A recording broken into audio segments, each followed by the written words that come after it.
जुहार तो केनता अछन सबे आशा करछन सबे भल थिबे मु भी भल छि फ्रेंड्स मोर ना अछि फकीर बेहरा आपण माने देखुछन ओडिया शिक्षा यूट्यूब चैनल तो फ्रेंड्स माने अनेक लोकंक पीएम किसान कटि जाउछि एवं आगु को 24 नंबर किस्ती टंकाटी मिलिबाउ जाउछि तो आपनक कटिबो कि नै आसंतो आमे वीडियो रे जानिबा ଏହି ଗୋଟିଏ ପାଇଁ ଭୁଲ ପାଇଁ ଫ୍ରେଣ୍ଡସ୍ ମାନେ ଆପଣମାନେ ପାଇବେ ନାହିଁ ଆଉ ପିଏମ୍ କିଷାନ ଟଙ୍କା ଫ୍ରେଣ୍ଡସ୍ ମାନେ ଆପଣମାନେ ଠିକ୍ ଶୁଣିଲେ କି ଯେମିତିକି ଆପଣମାନେ ପିଏମ୍ କିଷାନର 23 ନମ୍ବର କିସ୍ତି ଟଙ୍କା ପାଇସାରିଛନ୍ତି ଏବଂ ଆପଣମାନଙ୍କ ଜୁନ୍ ମାସ ସୁଦ୍ଧା ଆପଣମାନଙ୍କ ପିଏମ୍ କିଷାନର 24 ନମ୍ବର କିସ୍ତି ଟଙ୍କାଟେ ମିଳିବାକୁ ଯାଉଛି କିନ୍ତୁ ଫ୍ରେଣ୍ଡସ୍ ମାନେ ଏହି ଗୋଟିଏ ଭୁଲ ପାଇଁ ଆପଣମାନେ ହୁଏତ ପାଇପାରିବେ ନାହିଁ ଟଙ୍କା ତ ଦେଖନ୍ତୁ ଫ୍ରେଣ୍ଡସ୍ ପ୍ରଥମେ ଆମେ କହି ରଖୁଛୁ କି ସେ ଭୁଲଟା କୋଉଟା ତ ଦେଖନ୍ତୁ ଫ୍ରେଣ୍ଡସ୍ ଆପଣମାନେ ଜାଣିଥିବେ ଯେମିତିକି ସିଏମ୍ କିଷାନରେ ଏଥର 10 ଲକ୍ଷରୁ ଅନେକ ଅଧ ଲୋକଙ୍କ କଟି ଯାଇଛି କାରଣ କ'ଣ ଫ୍ରେଣ୍ଡସ୍ ସେମାନେ ଏଗ୍ ଡିଷ୍ଟ୍ରିକ୍ଟରେ ରେଜିଷ୍ଟ୍ରେସନ୍ କରିନାହାନ୍ତି ବା ଫାର୍ମର ରେଜିଷ୍ଟ୍ରି କରିନାହାନ୍ତି ତ ଫ୍ରେଣ୍ଡସ୍ ମାନେ ସେହିପରି ଯଦି ଆପଣମାନେ ପିଏମ୍ କିଷାନ ମଧ୍ୟ ଏଗ୍ ଡିଷ୍ଟ୍ରିକ୍ଟ ବା ଫାର୍ମର ରେଜିଷ୍ଟ୍ରି କରିବେ ତେବେ ଆପଣମାନଙ୍କ ଟଙ୍କା ଆସିବ ନାହିଁ ତ ଫ୍ରେଣ୍ଡସ୍ ମାନେ ଦେଖନ୍ତୁ ଆପଣମାନେ ଯେମିତିକି 23 ନମ୍ବର କିସ୍ତି ପିଏମ୍ କିଷାନ ଟଙ୍କା ପାଇସାରିଛନ୍ତି ଏବଂ ଆପଣମାନଙ୍କୁ କିଛି ଅଳ୍ପ ଦିନ ପରେ ଆପଣମାନଙ୍କ 24 ନମ୍ବର କିସ୍ତିଟି ଆପଣମାନଙ୍କୁ ମିଳିବାକୁ ଯାଉଛି ଯେମିତିକି ଫ୍ରେଣ୍ଡସ୍ ମାନେ ପିଏମ୍ କିଷାନରେ ପ୍ରତି 4 ମାସ ଆପଣମାନଙ୍କୁ ସରକାର ଯୋଗାଇ ଦେଇଥାନ୍ତି ଟଙ୍କା ଠିକ୍ ସେହିପରି ଆପଣମାନଙ୍କ ଜୁନ୍ ମାସ ସୁଦ୍ଧା ଆପଣମାନଙ୍କ ଟଙ୍କା ପାଇବାକୁ ଯାଉଛନ୍ତି ତ ଫ୍ରେଣ୍ଡସ୍ ମାନେ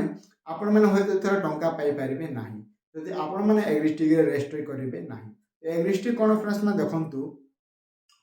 ହୁଏତ କ'ଣ ଫ୍ରେଣ୍ଡସ୍ ଅନେକ କେସ୍ରେ ଦେଖିବାକୁ ମିଳୁଛି କି ଗୋଟିଏ ପାଟା ବା ପର୍ଚ୍ଚାରେ ଅନେକ ଲୋକମାନେ ପିଏମ୍ କିଷାନରେ ବା ସିଏମ୍ କିଷାନରେ ଟଙ୍କା ପାଉଛନ୍ତି ତ ଫ୍ରେଣ୍ଡସ୍ ତାହାକୁ ରୋକିବା ପାଇଁ ସରକାର ଗୋଟେ ବଡ଼ ପଦକ୍ଷେପ ନେଇଛନ୍ତି ଯେଉଁଟାକି ହେଉଛି ଏଗ୍ ଡିଷ୍ଟ୍ରିକ୍ଟ ବା ଫାର୍ମର ରେଜିଷ୍ଟ୍ରି ଆମେ କହିପାରିବା ତ ଯଦି ତାହା ଆପଣମାନେ କରିନେବେ ଦେନ୍ ଆପଣଙ୍କ ନିଜସ୍ୱ ନାମରେ ଥିଲେ ହିଁ ଆପଣମାନେ କରିପାରିବେ ଆପଣଙ୍କ ବାପା ଆପଣଙ୍କ ଅଜା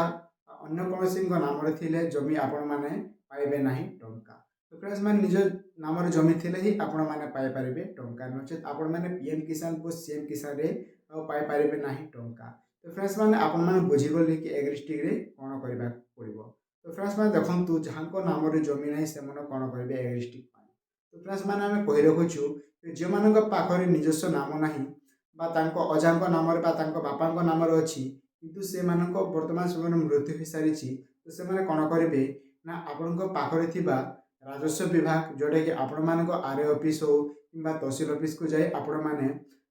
ତାଙ୍କ ମୃତ୍ୟୁ ସାର୍ଟିଫିକେଟ୍ ଏବଂ ଲିଗାଲ୍ ହେୟାର୍ ଆପଣମାନେ କାଢ଼ି ନିଅନ୍ତୁ ଏବଂ ଯାଇକି ଆପଣଙ୍କ ନାମରେ ଜମିଟିକୁ କରି ନିଅନ୍ତୁ ଆପଣମାନେ ଯେବେ ଆପଣଙ୍କ ନାମରେ ଜମିଟି କରିବେ ବା ଆପଣଙ୍କ ନାମରେ ହେଇଯିବ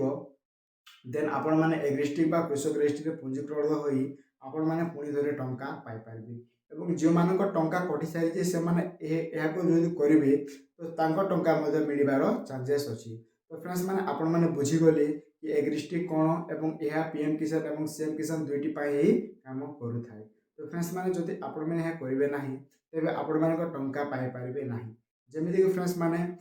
ସିଏମ୍ କିଷାନରେ 10 ଲକ୍ଷରୁ ଉର୍ଦ୍ଧ୍ୱ ଲୋକଙ୍କ କଟିସାରିଛି ତ ସେପରି ଭାବେ ଆପଣମାନଙ୍କ ପିଏମ୍ କିଷାନ ଟଙ୍କା ମଧ୍ୟ ଜୁନ୍ ମାସରେ ମିଳିବାକୁ ଯାଉଛି ତ ଫ୍ରେଣ୍ଡସ୍ ମାନେ ଯଦି ଆପଣ ସଂଶୋଧନ କରିନଥିବେ ଦେନ୍ ଆପଣମାନଙ୍କ ଟଙ୍କା କଟିଯିବ ଆଗରୁ କ'ଣ ଥିଲା ନା ଫ୍ରେଣ୍ଡସ୍ ମାନେ ଆପଣମାନେ ସିଏମ୍ କିଷାନକୁ ପିଏମ୍ କିଷାନରେ ରେଜିଷ୍ଟ୍ରେସନ୍ କରିଦେଲେ ଏବଂ ଆପଣମାନେ ଲ୍ୟାଣ୍ଡ ସେଲିଂ ପାଇଁ କୃଷକ ଓଡ଼ିଶାରେ ରେଜିଷ୍ଟ୍ରି କରିଦେଲେ ଆପଣମାନଙ୍କ ଟଙ୍କା ମିଳିଯାଉଥିଲା କିନ୍ତୁ ତାହାକୁ ରୋକିବା ପାଇଁ ସରକାର ଗୋଟେ ବଡ଼ ପଦକ୍ଷେପ ନେଇଛନ୍ତି ଯାହାକି ହେଉଛି କୃଷକ ଏଗ୍ ଡିଷ୍ଟ୍ରିକ୍ଟ ବା ଫାର୍ମର ରେଜିଷ୍ଟ୍ରି ବୋଲି ଆମେ କହିପାରିବା ତାହାକୁ ଆପଣମାନେ ନ କଲା ପର୍ଯ୍ୟନ୍ତ ଆପଣମାନେ ଟଙ୍କା ପାଇପାରିବେ ନାହିଁ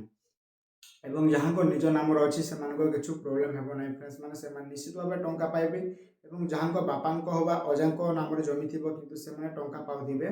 ସେଇଟା ଆପଣମାନଙ୍କ ପ୍ରୋବ୍ଲେମ୍ ହୋଇପାରିବ ଏବଂ ଫ୍ରେଣ୍ଡସ୍ ଆଉ ଗୋଟେ ଦେଖିବାକୁ ମିଳିଛି କି ଅନେକ ଲୋକଙ୍କ ପାଖରେ ରେସନ୍ କାର୍ଡ଼ ନଥାଇ ମଧ୍ୟ ଆପ୍ଲାଏ କରିଦେଇଛନ୍ତି ତାହା ମଧ୍ୟ କଟିବା ପାଇଁ ଯାଉଛି ଯଦି ଆପଣଙ୍କ ପାଖରେ ବି ରେସନ୍ କାର୍ଡ଼ ନଥିବ ଦେନ୍ ଆପଣମାନଙ୍କ ସିଏମ୍ କିଷାନ ବା ପିଏମ୍ କିଷାନ ବି କଟିଯିବ ଯାହାଙ୍କ ପାଖରେ ରେସନ୍ କାର୍ଡ଼ ବି ନାହିଁ ସେମାନେ ଆପ୍ଲାଏ କରି ନିଅନ୍ତୁ ତାହା ମଧ୍ୟ କାଟିଦେବେ ସରକାର ତ ଫ୍ରେଣ୍ଡସ୍ ମାନେ ଦେଖନ୍ତୁ ଅନେକ ଫ୍ରଡ୍ ସହିତ ଆପଣମାନେ ପିଏମ୍ ବା ସିଏମ୍ ପାଉଛନ୍ତି ଅନେକ ଲୋକ ଏମିତି ଅଛନ୍ତି ତାହାକୁ ରୋକିବା ପାଇଁ ହିଁ ମେନଲି ଏହି ପଦକ୍ଷେପ ନିଆଯାଇଛି ତ ଆପଣଙ୍କ ପରିବାରରେ ମଧ୍ୟ ଯଦି ଆପଣମାନେ ଯୋଗ୍ୟ ଥାଆନ୍ତି ଏବଂ କଟିଯାଇଛି ଆପଣମାନେ ରିଆପ୍ଲାଏ କରିପାରିବେ ଏବଂ ଯଦି ଆପଣଙ୍କ ଅଯୋଗ୍ୟ ଥାଇକି ଆପଣ ଯଦି କଟିଯାଇଛି ତେବେ ଆପଣମାନେ ମୁଁ ଯେମିତି କହିଲି ଆପଣମାନେ ଷ୍ଟେପ୍କୁ କରନ୍ତୁ ପୁରା କରନ୍ତୁ ଆପଣମାନଙ୍କ ଟଙ୍କା ନିଶ୍ଚିତ ଭାବେ ଟଙ୍କା ମିଳିଯିବ ତ ଫ୍ରେଣ୍ଡସ୍ ମାନେ ଏହା ଥିଲା ଆଜିର କିଛି ନ୍ୟୁ ଅପଡେଟ୍ ଆଇ ହୋପ୍ ଆପଣମାନଙ୍କୁ ଟିକେ ମଧ୍ୟ ହେଲ୍ପଫୁଲ୍ ହେଇଥିବ